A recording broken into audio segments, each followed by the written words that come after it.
The mountain does not have a heart. It has an appetite, high in the San Jacinto range, where the granite teeth of the earth scrape against a bruised and heavy sky.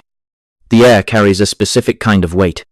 It is not just the thinness of the oxygen or the bite of the coming frost.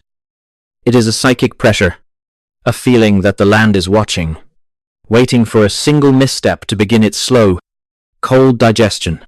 This is the realm of the missing 411, a map of empty spaces where logic fails and the environment itself becomes the primary antagonist. The hiker was not a novice. He was a creature of the trail, a man who had traded the hum of the city for the rhythmic crunch of gravel and the smell of ancient pine. He had walked thousands of miles, his body a machine of endurance, his mind a library of survival tactics. But as he ascended toward the high peaks in the late spring, the mountain began to change its tone. The wind didn't just blow.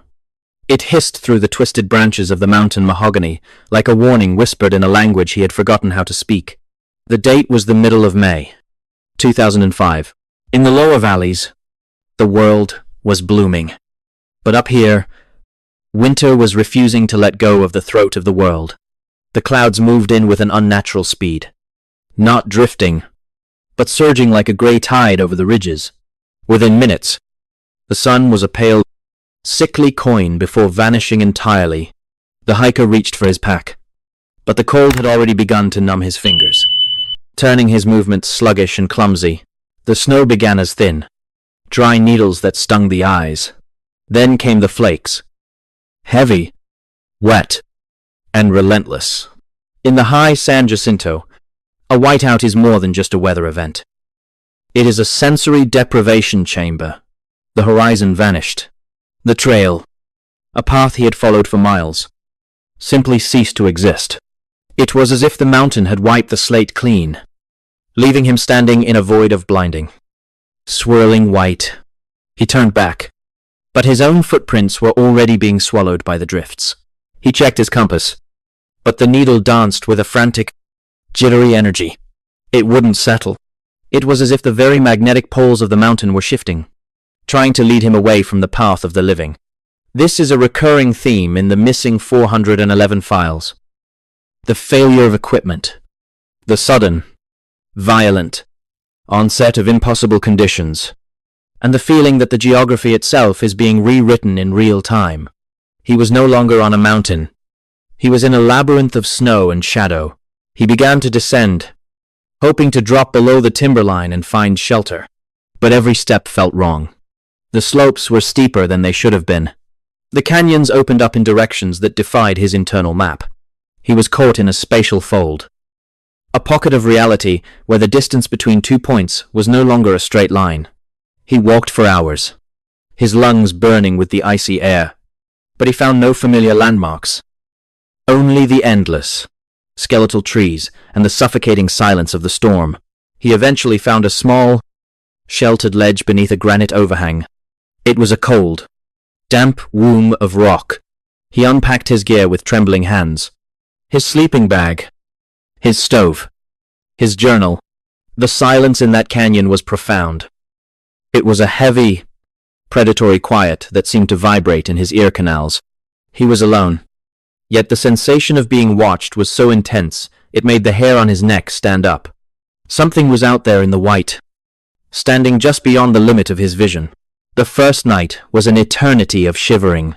He began to write in his journal, his handwriting a jagged scrawl of desperation. He wrote about the silence. He wrote about the way the trees seemed to move when he wasn't looking.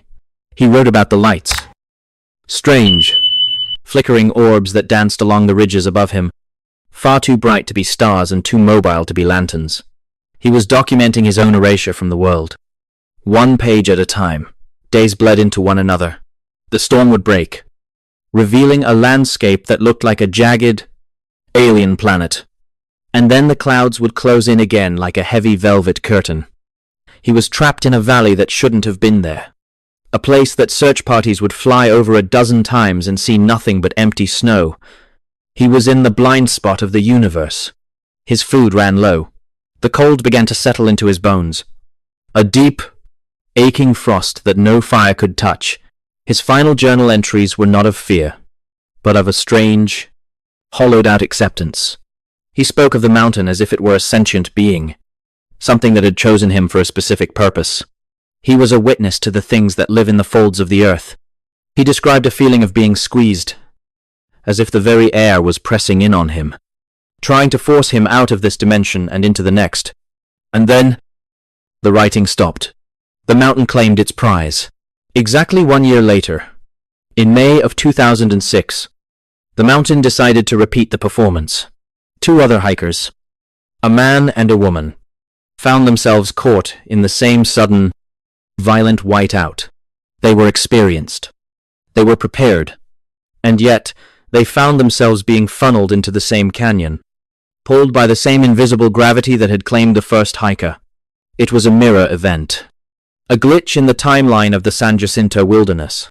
They were lost, freezing, and reaching the end of their strength when they saw it. A flash of color against the gray rock.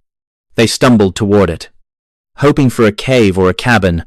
What they found was a tattered, sun-bleached backpack and a small, improvised shelter. It was the ghost camp of the man who had vanished a year prior. For a moment, the 2 hikers felt a wave of cold that had nothing to do with the snow. A psychic shock of finding a dead man's sanctuary. Inside the pack, they found the journal. They read the words of the man who had sat in that very spot, listening to the same wind and feeling the same predatory silence. It was a message from the past, a warning and a guide. The camp also held the supplies they needed to survive the night. A small stove, some fuel, a bit of shelter. The dead man was saving their lives, his tragedy providing the foundation for their survival. But as they huddled in the shelter, they felt the presence. It wasn't just the wind rattling the nylon of their tent. It was the feeling of someone standing just outside, watching them with empty, frozen eyes. They heard footsteps in the snow. Heavy, deliberate crunches that circled their camp but never came closer. They realized then that they weren't just lucky. They were being allowed to stay. The mountain was finished with its previous meal and was considering the new arrivals. When the storm finally broke the following morning, the 2 hikers didn't hesitate. They fled the canyon, driven by a primal terror that eclipsed the physical exhaustion of their ordeal. They made it to a ridge where they could catch a signal. And soon, the thrum of a rescue helicopter broke the silence of the peaks. They were pulled from the mountain, shivering and haunted, bearing the journal of a man the world had forgotten. The search teams returned to the canyon to recover the remains of the first hiker. What they found defied the standard logic of decomposition and weather. His body was found in a position that suggested he had simply laid down and waited for the end. Yet his gear was scattered in a way that hinted at a frantic struggle. The location was only a few miles from a major trail, a distance an experienced man could cover in 2 hours. Yet he had stayed in that canyon for weeks, unable to find the exit. This is the essence of the spatial fold theory. In certain areas of the world, like the San Jacinto Mountains, the geometry of the terrain becomes non-Euclidean. You can walk in a straight line for miles and end up exactly where you started. You can be standing 500 yards from a highway and be completely invisible to the world. The hiker didn't get lost because he lacked skill. He got lost because the mountain changed the rules of space and time. There are patterns in these, missing 411 cases that point to a localized distortion of reality. The sudden storms that appear out of nowhere. The failure of electronic and magnetic equipment. And the way victims are found in areas that have been searched multiple times. It is as if the land itself opens a mouth, swallows a person, and then spits them back out once the curiosity has been satisfied. The hiker in the San Jacinto range was a victim of a glitch in the terrestrial matrix. The 2 hikers who survived were forever changed. They spoke of a feeling of being followed for years afterward. A sensation that a piece of the mountain's shadow had attached itself to them and followed them back to civilization. They had looked into the fold and seen the machinery of the wilderness. And it was a cold, indifferent thing. They were the ones who got away.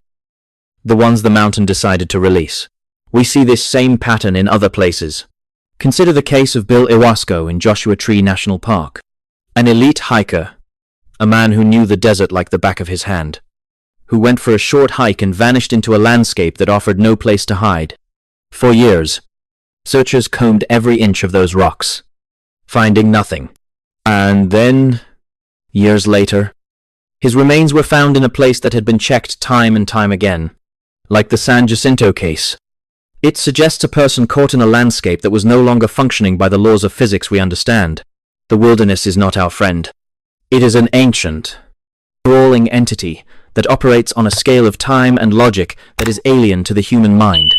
When you step off the trail, you are stepping into a realm where the missing 411 is not just a statistic. It is a living, breathing reality. The mountain is still there. The San Jacinto Peak standing silent and stone cold against the sky, waiting for the next storm to move the lines and open the fold once more. Do not trust the silence, and never assume you are alone. Wait. Listen to the wind. Can you hear the crunch of snow behind you? It is probably nothing. Or everything. In the case of Bill Iwasco, the desert seemed to actively hide him from his rescuers for over a decade. His cell phone pinged a tower miles away from where he was eventually found, suggesting a spatial displacement that defies easy explanation. These are the holes in our world. The places where the map ends and the nightmare begins. Stay on the trail. Keep your eyes open, because the mountain is always hungry.